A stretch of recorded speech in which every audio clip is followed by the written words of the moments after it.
So I know kids are very anxious when they know they're coming to the doctor's office and they're going to be getting vaccines. The anticipation is the biggest problem. They remember the last time, obviously the first time they get shots, they don't have any former history and they don't know what's coming, it doesn't bother them, but from that point forward, the anticipation's real. People want to know what's the best thing to do to prepare their kids for a visit to the doctor's office that's going to involve a needle, whether it be shots, whether it be drawing blood.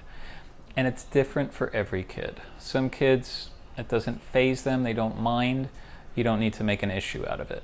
Some children want to be prepared, and the question is how to prepare them. A book can be a good idea. Doc McStuffin's show can be a good idea.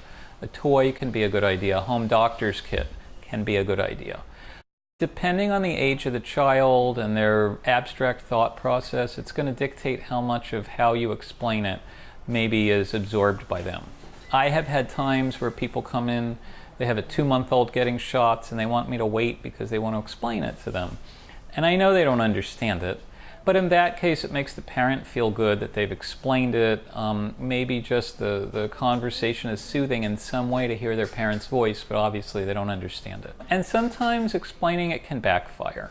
Sometimes the more you talk about it, if you have a child that errs on the side of being anxious, the anticipation builds and it almost might not matter what you say or do. They're going to be worried about it. So you have to kind of know your kid and know what they respond to and know when it is and isn't worth talking about it. You never want to lie to them. You don't want to tell them nothing's going to hurt at the doctor's office. You don't want to tell them you're not going to get any shots when you as a parent aren't sure that's the case. So kind of have a heads up of what's going to happen at that visit, and knowing your child, you can probably gauge what the best approach is going to be.